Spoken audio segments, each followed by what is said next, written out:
Cars Channel News and Review Car.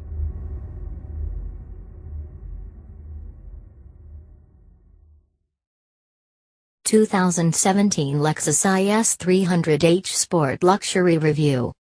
The 2017 Lexus IS300h Sports Luxury is a comfortable and stylish luxury sedan, but its hybrid drivetrain option is outpointed by more modern rivals. Lexus' transition from a precise but dull luxury brand to a maker of edgy design-oriented pieces of aspiration is now well advanced, thanks in large part to the IS. This third-generation medium sedan launched in 2013 as a driving force behind the company's transition. Now this Japanese 3 Series and C-Class rival has been given its midlife update to make it a more competitive alternative than ever. Lexus calls the MY17 improvements to its all-time Australian top seller substantial, citing the tweaked design, better screen in the cabin and more safety gear, while downplaying some small price hikes.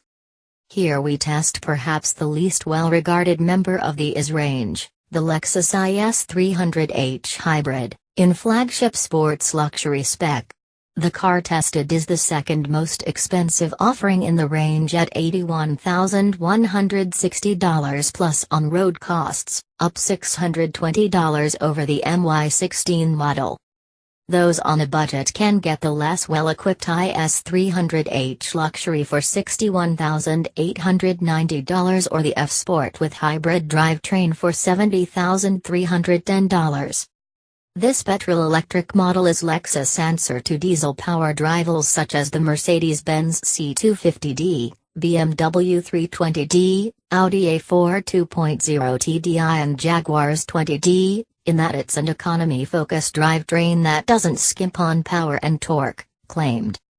BMW and Mercedes-Benz also offer much more advanced plug-in hybrid, PHEV, offerings, the 330e, $71,900, and C350e, $75,300, that can both travel on pure electric power for daily commutes, unlike the older tech Lexus.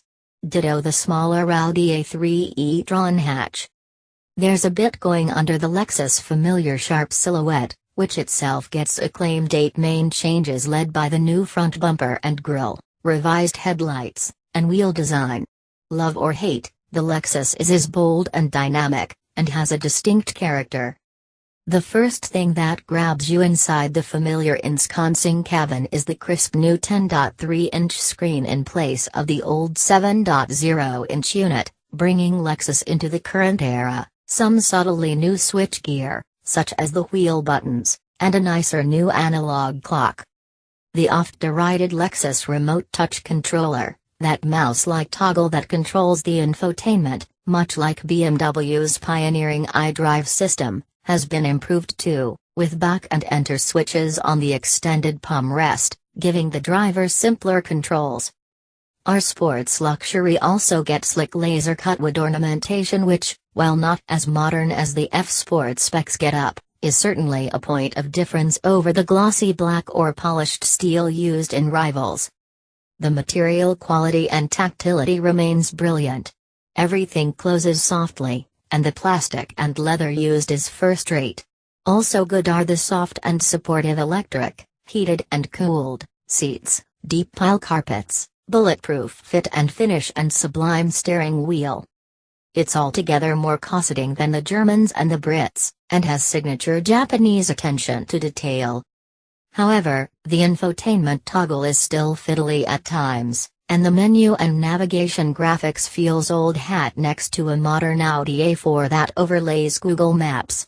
Additionally, there's clear use of Toyota switchgear in places. We're also suckers for the F-Sport Specs LFA supercar-inspired gauges instead of the sports luxury's uninspiring instruments, and the lurid red leather seats. Oh well. A traditional Lexus strong suit is value for money. There's little doubt the IS comes well equipped. Top-end niceties include a thumping Mark Levinson 15-speaker sound system, keyless go, sunroof, heated, cooled seats, electric rear sunshade and 18-inch alloys. Part of the IS update also brings more safety tech to the range, which has 10 airbags and a 5-star ANCAP crash rating.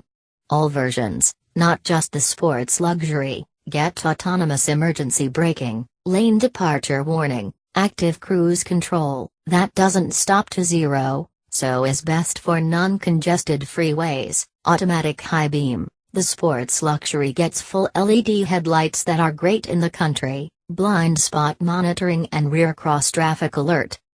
What about cabin room? The sport luxury's sunroof eats into what is already an uncomfortably small amount of headroom for anyone north of 190 centimeters. However, the supportive seats, lovely materials and air vents make it comfortable for shorter occupants. Boot space is 450 liters, which is modest though sufficient for a few suitcases. And unlike some hybrids of earlier eras, the rear seats flip-fold 60 hours 40 minutes to free up a longer cargo area. Under the bonnet, Boot is a series hybrid drivetrain comprising a 133 kilowatts/221 Nm 2.5-liter 4-cylinder engine running an Atkinson cycle, paired with a 105 kilowatts/300 Nm electric motor and rather old-hat nickel metal hydride battery rather than a lithium-ion array. The combined output is 164 kilowatts, which when matched to a CVT with 6 step ratios and paddles, and the portly 1,720 kilograms curb weight, renders the car brisk enough, but far from inspiring in a straight line, 0 to 100 kilometers per hour in 8.5 seconds, or punching through corners, though it's relaxed on freeways. It's altogether less punchy than a German diesel rival, and not really any more refined, though at least you won't have to wear gloves at a diesel Bowser, and the NOx particulates are less of a problem. Around town, the car can be run in an eco mode on pure electric power, but only below 50 km per hour and at partial throttle, before the engine kicks in. The setup is not as elegant as BMW's plug-in hybrid 330e. $71,900, that can also do daily commutes as a pure EV. Claimed combined cycle fuel consumption is 4.9 liters/100 kilometers, which is excellent, and a hybrid strength is urban stop-start traffic where the motor can do its work. We managed a decent 6.0 liters/100 kilometers without trying. But again, the 330e and C350e are about twice as efficient, and have the eco-friendly bragging rights, while the diesel rivals slurp no more fuel than the Lexus yet offer a greater surge of torque. This puts the IS300h in a sort of technological no-man's land. Additionally, the cheaper IS200T in this specification with its lovely 180 kilowatts/350 Nm 2.0-liter turbo petrol engine and 8-speed auto, sitting in a lighter body, seems a sharper bet. Fuel use is 50% higher, but the 0 to 100 km per hour time is cut by 1.5 seconds, which suits the Lexus sporty looks better. Dynamically, the Lexus rear-wheel drive setup is clearly designed for sharp handling, because it sure doesn't help cabin packaging. The IS sports double wishbone front suspension and a multi-link setup at the rear. The dampers are tuned to offer a cosseting ride that irons out bumps and corrugations, though the body settles after sharp hits well enough and doesn't lean through corners. The electro-assisted steering is speed-sensitive, and offers adjustable resistance levels, while the wheel itself is absolutely beautiful. That said, the IS300h feels all its 1,700-odd kilos mid-corner, so while the IS is indeed a relatively good steer, it doesn't dance like a 3 Series or turn in like a Jaguar's, while the braking is a touch numb on initial application and the foot-operated park brake is just crap. Okay, we hear you. The Lexus IS300h isn't meant to be a sporty car. That's the IS200TF Sport. Fair enough, though we'd argue the swooping coupe-like design demands more dynamism.